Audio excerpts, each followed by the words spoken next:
नमस्कार, आज की बात में आपका स्वागत है। आज डोनाल्ड ट्रंप का टैरिफ भारत के ट्रेड पर लागू हो गया। भारत से अमेरिका जाने वाले सामान पर साल भर पहले जो टैरिफ केवल 3% था, आज उसमें 50% और जुड़ गया है। भारत अमेरिका को करीब $90 बिलियन का सामान एक्सपोर्ट करता है। अब इनमें से $60 बिलियन के माल पर एडिशनल 50% टैरिफ लगा दिया गया है। यह भारत के ट्रेड के लिए बड़ी चुनौती है। इसका असर भारत के textile, jewellery, diamond, shrimps, carpet और फर्नीचर उद्योग पर सबसे ज्यादा होगा। कुछ महीने के लिए इन फैक्ट्रीज के पास ज्यादा काम नहीं होगा, प्रोडक्शन घटेगा, मजदूरों का रोजगार भी जाएगा।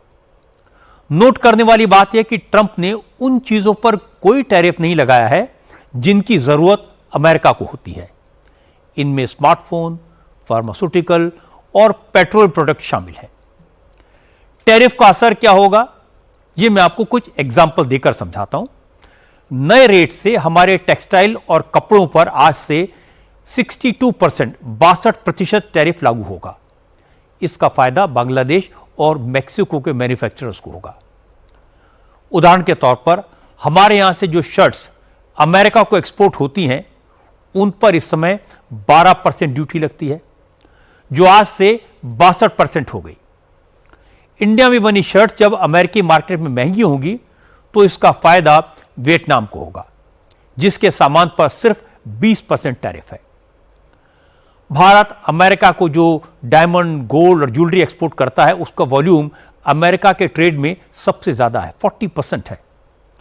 कल तक इस पर सिर्फ 2% टैरिफ था, आज से यह बढ़कर 52% हो गया। इसका असर सूरत और जयपुर जैसे शहरों के व्यापारियों और कारीगरों पर पड़ेगा। यानी यह तो साफ है कि ट्रंप के टैरिफ का नेगेटिव असर तो पड़ेगा। असेसमेंट इस बात की करनी है कि असर कितना होगा। इस पर ट्रेड एक्सपर्ट्स क्या कहते हैं, हमारे एक्सपोर्टर्स क्या कहते हैं, ट्रेड के इस टैरिफ से मुकाबला करने के लिए भारत की क्या तैयारी है और भारत सरकार की रणनीति क्या है, इस पर मोहन भागवत ने क्या कहा, इन सारी बातों की चर्चा करेंगे। प्रधानमंत्री नरेंद्र मोदी टैरिफ के नी जर्क रिएक्शन के मूड में बिल्कुल नहीं है।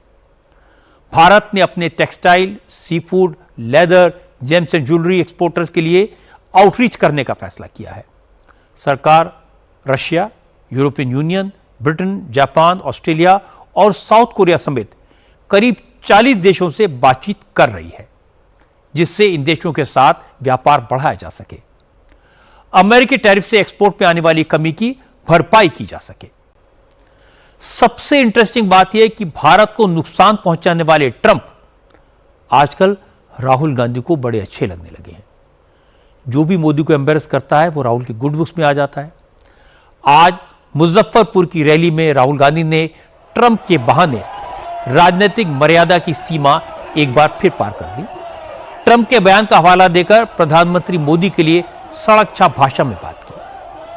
राहुल वोट चोरी का इल्जाम तो रोज लगाते हैं, लेकिन आज उन्होंने डोनाल्ड ट्रंप के युद्ध रुकवाने वाले बयान का जिक्र किया।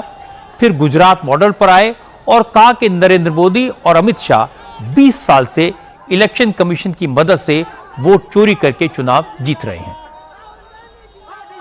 ट्रंप ने आज कहा कि जब हिंदुस्तान पाकिस्तान का युद्ध हो रहा था, मैंने फोन उठाया और नरेंद्र मोदी से कहा कि सुन, ये जो तू कर रहा है इसको 24 घंटे के अंदर बंद कर।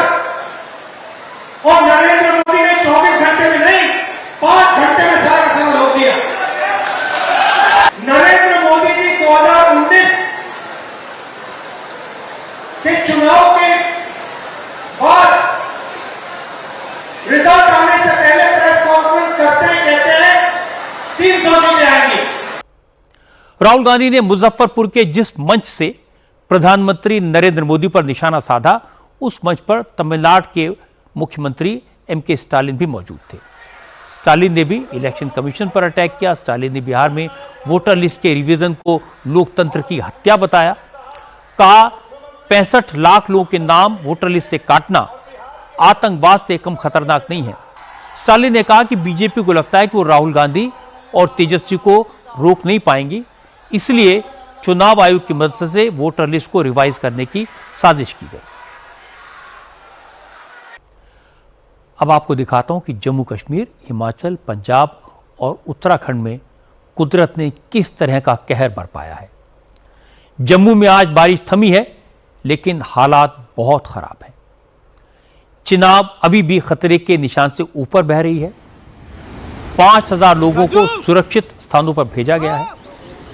माता वैष्णो देवी यात्रा मार्ग पर हुए लैंडस्लाइड में मरने वालों की संख्या 34 हो गई है।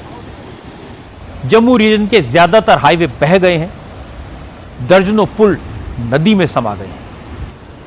हालांकि अब नदियों का पानी धीरे धीरे कम होने लगा है, इसलिए रेस्क्यू के काम में तेजी आई है। लेकिन जम्मू कश्मीर से पहुंचा बाढ़ का पानी अब पंजाब में तबाही मचा रहा है। रावी नदी में आए उफान में जम्मू के कठुआ और पंजाब बॉर्डर पर बने इलाकों में जबरदस्त बर्बादी हुई है। कठुआ में एक ब्रिज पानी में बह गया। जम्मू रीजन में अब बारिश में कमी आई है, लेकिन हालात काफी खराब हैं। 5000 से ज्यादा लोगों को सुरक्षित स्थानों पर भेजा गया है। पीरखो, गुज्जरनगर, आरएसपुरा, निक्की, तवी, बेली, गोरखानगर, शेर कश्मीर यूनिवर्सिटी, अखनूर और परगावल के ज्यादातर इलाके बाढ़ के पानी में डूबे हैं। तवी नदी का पानी वाटर लेवल कम हुआ है, लेकिन चिनाब अब भी खतरे के निशान से ऊपर बह रही है। जम्मू में बिजली, वाटर सप्लाई, मोबाइल सर्विस, इन सब चीज़ों पर नेगेटिव असर पड़ा है। आर्मी, एनडीआरएफ और एसडीआरएफ की टीमें रेस्क्यू के साथ साथ एसेंशियल सर्विसेज को रिस्टोर करने में लगी हैं। बारिश और बाढ़ से पाकिस्तान में भी हालत काफी खराब है। जम्मू कश्मीर और पंजाब से बाढ़ का पानी पाकिस्तान के कई जिलों तक पहुंच गया है। सरहद के पास सिखों के लिए बेहद पवित्र करतारपुर साहिब गुरुद्वारा भी बाढ़ की चपेट में आ गया है। करतारपुर साहिब गुरुद्वारे का एक बड़ा हिस्सा पानी में डूब गया है। गुरुद्वारे के चारों तरफ पानी ही पानी है। करतारपुर साहिब कॉरिडोर पूरी तरह से पानी में डूबा हुआ है। करतारपुर साहिब में मौजूद सभी लोगों को निकालने के लिए पंजाब सूबे की मरियम नवाज सरकार ने स्पेशल रेस्क्यू मिशन चलाया। पाकिस्तान की नेशनल डिजास्टर मैनेजमेंट अथॉरिटी के कर्मचारियों ने बोट्स और लाइफ जैकेट्स की मदद से गुरुद्वारे में फंसे लोगों को सुरक्षित निकाला। आज गणेश चतुर्थी का पावन दिन है। पूरे देश में आज से गणेशोत्सव की शुरुआत हो गई। गणेशोत्सव का सबसे ज्यादा उत्साह और उल्लास महाराष्ट्र में दिखाई दे रहा है। आज मुंबई के गणेश पंडालों और घरों में गणपति विराजमान हो गए। मुख्यमंत्री देवेंद्र फडणवीस, नितिन गडकरी, एकनाथ शिंदे, पंकजा मुंडे, नारायण राणे, सब बड़े बड़े नेताओं ने अपने अपने घर में गणेश प्रतिमा की स्थापना की। गणेशोत्सव के पहले दिन उद्धव ठाकरे राज ठाकरे के घर गए तो इसकी काफी चर्चा हुई। कई साल के बाद आज उद्धव ठाकरे अपने पूरे परिवार के साथ राज के घर पहुंचे और गणपति की पूजा की। भाइयों के इस मिलन पर देवेंद्र फडणवीस ने कहा कि बहुत अच्छा है, भगवान गणेश ने उन्हें सद्बुद्धि दी। परिवार गिले शिकवे भूलकर एक साथ आ रहे हैं, साथ में त्योहार मना रहे हैं, ये अच्छी बात है। मला असं वाटतं की श्री गणेशाने सुबुद्धी दिली आहे, त्यामुळे भाऊ एकत्रित आहेत, ते एकत्रितच राहावेत, अशी सुबुद्धी त्यांना मिळत राहावी अशी गणेशाच्या चरणी प्रार्थना।